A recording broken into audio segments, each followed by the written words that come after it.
बिस्मिल्लाहिर्रहमानिर्रहीम। अस्सलाम वालेकुम स्टूडेंट्स। आज हम करेंगे इसका टॉपिक चैप्टर नंबर 13 का 13.3। इसमें कहा गया करेक्टरिस्टिक ऑफ द साउंड। आपने क्या करना है, साउंड की करेक्टरिस्टिक बतानी है, उसकी खसूसियात बतानी है। Sound from a different object, मुख्तलिफ तरह के ऑब्जेक्ट्स होंगे, can be identify based on their district characteristics. उनके मुख्तलिफ तरह की क्या होंगी कि खसूसियात की वजह से आप क्या कर सकते हैं, उनके दरमियान फ़र्क कर सकते हैं और कुछ वो इसकी डिफरेंट करेक्टरिस्टिक्स हमें बताए गए हैं। तो पहले नंबर पे इसमें क्या बताया गया है कि ये कहा गया कि लाउडनेस। अब लाउडनेस क्या होती है? लाउडनेस होती है किसी आवाज़ के दरमियान डिफरेंस आप देख सकते हैं लाउडनेस में। बिकॉज किसी की आवाज़ ऊंची है, किसी की आवाज़ मध्यम है, तो वो आपको पता चल जाता है कि ये आवाज़ मध्यम है और ये आवाज़ ऊंची है। तो loudness is the property of the sound. Loudness क्या है कि साउंड की एक प्रॉपर्टी है that allow us to differentiate between loud and faint sound. क्या करता है कि वो हमें बताता है लाउडनेस के हम इसमें दरमियान डिफरेंस कर सकते हैं, फ़र्क कर सकते हैं एक ऊंची आवाज़ में और एक मध्यम आवाज़ में। इसके आगे एग्जाम्पल दी हुई है।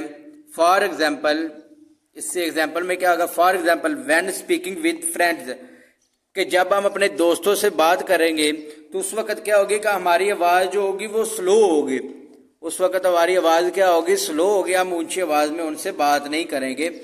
अब अगर but while addressing a large audience we speak louder, लेकिन अगर आप बहुत बड़े मजमूए से खिताब कर रहे हैं, बहुत बड़े मजमूए से बात कर रहे हैं, तो उस वक्त आपको क्या करना पड़ेगा? ऊंची आवाज़ में बोलना पड़ेगा। The loudness of the sound depend on a सिविरल factors. अब आगे आपको लाउडनेस भी कहा गया है कि मुख्तलिफ तरह के फैक्टर है जिन पे डिपेंड करती है। द लाउडनेस किस किस में फैक्टर पे डिपेंड करती है? Some factors of these are discussed below. अब इसमें पहले नंबर पे क्या आ जाएगा? Amplitude of vibrating body. Vibrating body के वाइब्रेट करते हुए चीज का क्या करना? Find amplitude. अब एम्पलीट्यूड क्या होगा? The loudness of the sound depends on the amplitude of the vibrating object. जो वाइब्रेट होते हैं ऑब्जेक्ट, जो चीजें वाइब्रेट होते हैं उन पे क्या करता है? डिपेंड करता होता है। If we pluck the string of a guitar, जैसे कि गिटार है, गिटार की आप किसी एक वायर को क्या होगा? स्ट्रिंग को आप छेड़ेंगे विद द मोर फोर्स, अगर उसको बहुत ज्यादा फोर्स लगाकर आप उसको छेड़ेंगे तो क्या होगा? The vibration will have greater amplitude. तो उस वक्त क्या होगा कि आवाज जो होगी वो बहुत ही तेज होगी, बहुत ही ज्यादा होगी। तो प्रोड्यूसिंग अ लाउडर साउंड, तो उस वक्त क्या होगा कि उसका साउंड भी बहुत ज्यादा तेज होगा। अब लाइक वाइज स्ट्रिंग आ ड्रम, लेकिन इसी तरह अगर आप एक ड्रम पे मतलब के जरब लगाएं, cause it membranes to vibrate more intensely resulting in louder noise। अगर आप एक क्या करें, अगर आप एक स्ट्रिंग की मदद से एक स्ट्रिंग आप क्या करते हैं कि वाइब्रेट करते हैं, उसको छेड़ते हैं गिटार को, तो उस वक्त आवाज तो आएगी लेकिन वो थोड़ी आवाज आएगी। लेकिन इसके मुकाबले में अगर एक ड्रम पर आप क्या करेंगे? स्ट्राइक करेंगे, मारेंगे, तो उस वक्त क्या होगी? आवाज भी बहुत ज्यादा तेज हो जाएगी। अब आगे आ गया दूसरा फैक्टर क्या है कि area of the vibrating body. जैसे ये क्या करता है? एम्पलीट्यूड पे डिपेंड कर रहा है, इसी तरह आगे क्या आ जाएगा? एरिया पे भी डिपेंड करेगा। अब एरिया क्या है? The loudness of the sound is also influenced by size of the vibrating surface. क्या होता है कि एरिया भी जो है कि वो लाउडनेस, साउंड की लाउडनेस जो है वो भी एरिया पे डिपेंड करती है। जैसे कि a large drum produces a louder sound. एक आपके पास बड़ा ड्रम है, अगर उसके आप ऊपर स्ट्राइक करें, उसके मुकाबले में छोटे ड्रम के मुकाबले में उसकी आवाज क्या होगी? ज्यादा सुनाई देगी देन स्मॉलर वन। बिकॉज ये क्यों है? It's greater surface area allow a more air to vibrate. अब जैसे जैसे जितना उसका एरिया ज्यादा होगा उसकी क्या होगी? आवाज, उसमें से हवा वगैरह होगी, मीडियम ही है ना हवा, तो वो क्या होगा? वो ज्यादा गुजर रही होगी। और जो छोटा एरिया होगा, जो छोटा ड्रम होगा, उसमें से क्या होगी कि आवाज बहुत कम उसमें से निकलेगी। इसी तरह आगे कहा गया striking a tuning fork alone creates a फेंट साउंड। अगर आप ट्यूनिंग फोर्क को हिलाते हैं, मारते हैं, जैसे हमने पीछे एक्टिविटी की थी, तो उसमें क्या है कि ये बहुत ही मध्यम सी आवाज सुनाई देगी। But placing it on a solid surface, लेकिन आप क्या करते हैं? उसको एक सरफेस के ऊपर रख देते हैं जिसका एरिया बहुत ज्यादा है, लाइक बेंच के ऊपर रखती है तो उस वक्त क्या होगी, आवाज क्या होगी, बहुत ज्यादा सुनाई देगी। अब इसमें आपने ये पढ़ना ही है, तो बाकी आगे आपके पास आ जाएगा distance from the vibrating source. अब डिस्टेंस से मुराद है कि वाइब्रेटिंग सोर्स, जो चीज वाइब्रेट कर रहा है उसके दरमियान डिस्टेंस कितना आ रहा है, तो डिस्टेंस के बारे में पढ़ेंगे। The loudness of the sound decrease, क्या हो जाएगी, साउंड की जो लाउडनेस है वो डिक्रीज कब होगी, as the distance between the vibrating source and the listener increases. तो क्या है कि जब आपके पास दो, एक सुनने वाले के दरमियान और दूसरा जो मीडियम है उसके दरमियान क्या होगी, लाउडनेस कब कम होगी, जब उसका जो डिस्टेंस है वो क्या होगा, ज्यादा होगा। दिस है cause because the amplitude of the sound wave diminishes with the distance. तो क्या करती है कि जो साउंड वेव्स हैं वो डिपेंड करती हैं डिस्टेंस पे कि कितना ज्यादा उनके दरमियान डिस्टेंस आ रहा है। Additionally a perception of the loudness varies based to the listener hear ability. अब एक बंदा है उसको मतलब क्या करता है कि उसको सुनाई सही देता है, अच्छा सुनाई देता है, तो वो क्या होगा कि वो साउंड को आसानी से सुन लेगा, आवाज को आसानी से सुन लेगा। लेकिन उसके मुकाबले में आप देखें तो अगर एक बंदा जिसकी क्या हो कि सुनने की एबिलिटी जो है वो ठीक नहीं है, उसको कम सुनाई देता है, तो क्या होगा कि अगर आप कोई बात कर रहे हैं, अगर जिसकी एबिलिटी ठीक है उसको तो सही तरह सुनाई दे जाएगी, लेकिन जिसकी जो सुन नहीं सकता सही तरह से, आप उसको आराम से आस्ता आस्ता बोलेंगे तो उसको आवाज सुनाई नहीं देगी। तो क्या करना पड़ेगा, वो डिस्टेंस हमें कम से कम करना पड़ेगा ताकि उस बंदे को भी आवाज अच्छे तरीके से सुनाई दे सके। A person with the sensitive ear perceives sound as louder compare to the somewhat with hearing impairment. तो क्या है कि ये आगे यही बताया गया है कि एक बंदा जो है जिसके साउंड सुनने की एबिलिटी, आवाज सुनने की एबिलिटी सही है, जिनके कान ठीक हैं, तो वो आसानी से सुन लेगा, लेकिन जिसके कान ठीक नहीं है तो उसको वो आवाज सुनाई नहीं देगी। However, this is a physical characteristic of the sound that remains independent of the listener hear ability. This is known as the intensity of the sound. यह आपने यहां से करना, there is a physical characteristic of the sound that remains independent of the listener hearing. This is known as the intensity of the sound, which is measurable quantity and does not rely on a human perception. तो ये एक measurable quantity है जिसको आप major कर सकते हैं, और ये क्या करती है कि इंसानियत पे डिपेंड नहीं करती। अब आगे हमारे पास आ गया इस अगला फैक्टर है पिच। पिच क्या होती है, pitch is the characteristic of the sound that allow us differentiate between shrill and deep sound. Deep sound क्या है कि जो आप क्या कर सकते हैं कि साउंड के दरमियान जिसमें फर्क कर सकते हैं, आवाज गहरी आवाज में, ऊंची आवाज में। जैसे कि इसके एग्जांपल ले लें कि कोई बच्चे की आवाज है और किसी बड़े इंसान की, आदमी की आवाज है, तो आप क्या होगा कि आप उसमें से आसानी से उसके दरमियान डिफरेंस कर सकते हैं कि ये बच्चे की आवाज है, ये बड़े आदमी की आवाज है, ठीक है। तो ये हमारे पास क्या होगा, ये पिच होगा। तो pitch is the characteristic of the sound that allow us to differentiate between the shrill and deep grave sound. तो क्या करता है कि हम डीप ग्रेव साउंड में फर्क कर सकते हैं, तो वो हमारे पास क्या होगी, पिच होगी। आगे इसके पढ़ते हैं कि it is directly related to the frequency. Higher frequency result in a higher pitch. अगर फ्रीक्वेंसी क्या होगी, ज्यादा होगी, तो उसमें क्या होगा, उसका रिजल्ट भी क्या होगा, हाई होगा। While lower frequency produces a lower pitch. और जैसे जितनी उसकी फ्रीक्वेंसी कम होगी उतनी क्या होगी, उसकी पिच भी लो होगी। जैसे कि इधर बताया हुआ है कि अगर आपकी लो पिच है आवाज में, मतलब कि लो आ रही है, पिच आपकी आवाज की स्लो लो है, तो हमारे पास उसकी फ्रीक्वेंसी क्या होगी, लो होगी।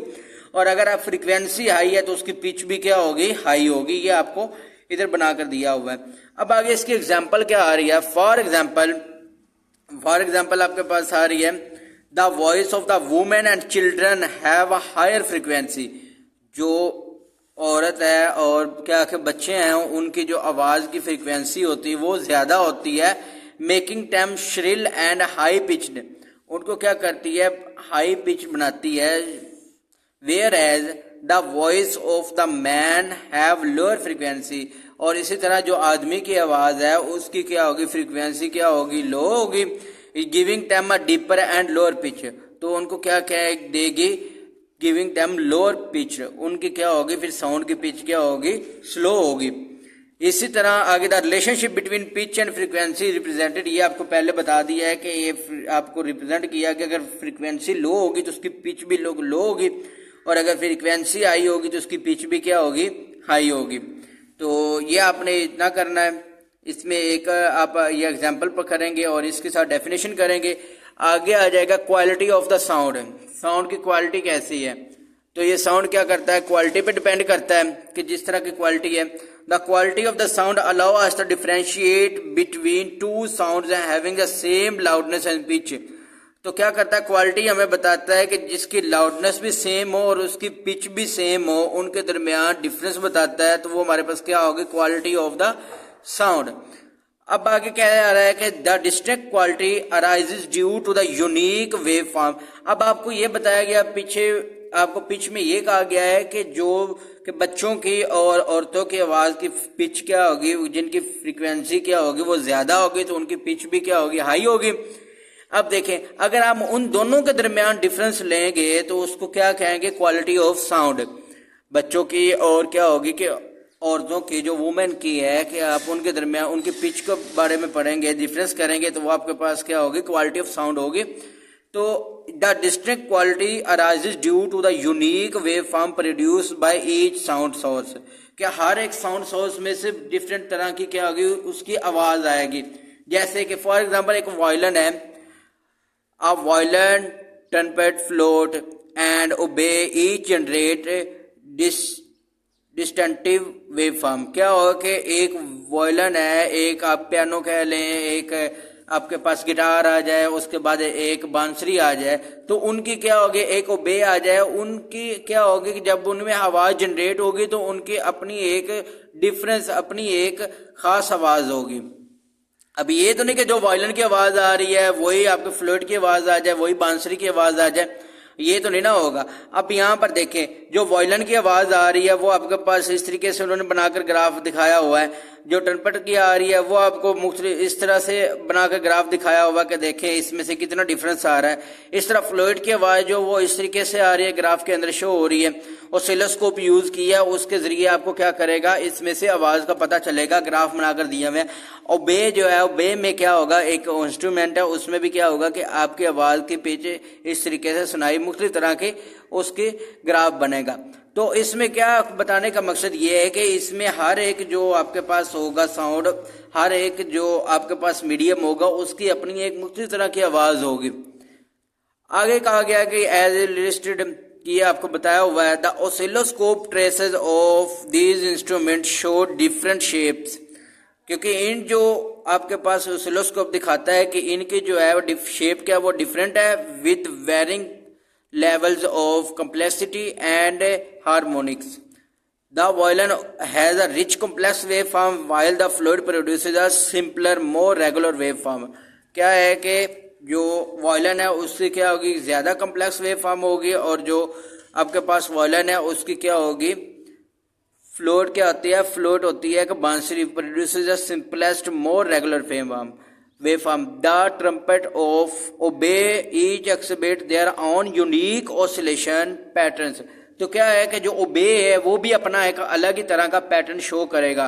Further demonstrating the diversity in the sound producing among the instrument. क्या है कि आप मुख्तलिफ तरह के इंस्ट्रूमेंट लेंगे तो उनकी क्या होगी, अपनी एक अलहदा आवाज होगी। जब जिस तरीके से आप एक मीडियम लेंगे, जैसे ड्रम है, ड्रम की जब आवाज आएगी, वाइब्रेशन पैदा होगी, आवाज आएगी, उसकी और तरह की आवाज आएगी। और इसी तरह एक टर्निंग फोक है, उसमें क्या होगा, उसमें भी आप जब उसमें साउंड पैदा होगी तो उसमें भी क्या होगी, डिफरेंट तरह की आवाज सुनाई देगी। इसमें आपने ये एक डेफिनेशन करनी है और उसके साथ आपने क्या करना है, इसमें एग्जाम्पल कर लेनी है एक इनमें से। एग्जाम्पल करने के बाद आगे आपने क्या जाना है, इसमें कहा कि the shape of the wave form when displayed on a oscilloscope visually represent the timbre of each instrument.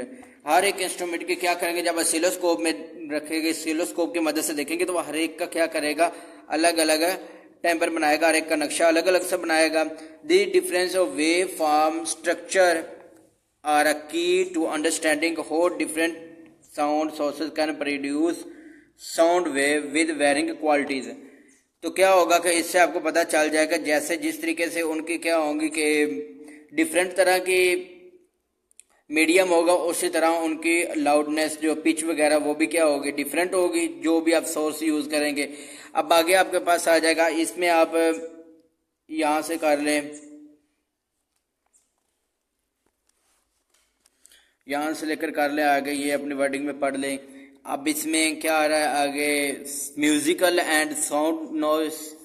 तो म्यूजिकल नॉइस क्या होती है, ऐसी वॉइस जो कि आपको नॉइस जो कि आपको क्या लगती है, आपके कानों को अच्छी लगती है, तो वो क्या हो जाएगी, म्यूजिकल नॉइस हो जाएगी, म्यूजिकल साउंड हो जाएगा। लेकिन जैसे कोई आवाज़ जो कि आपको कानों को अच्छी नहीं लगती, तो वो क्या हो जाएगी, वो हो जाएगी नॉइस साउंड।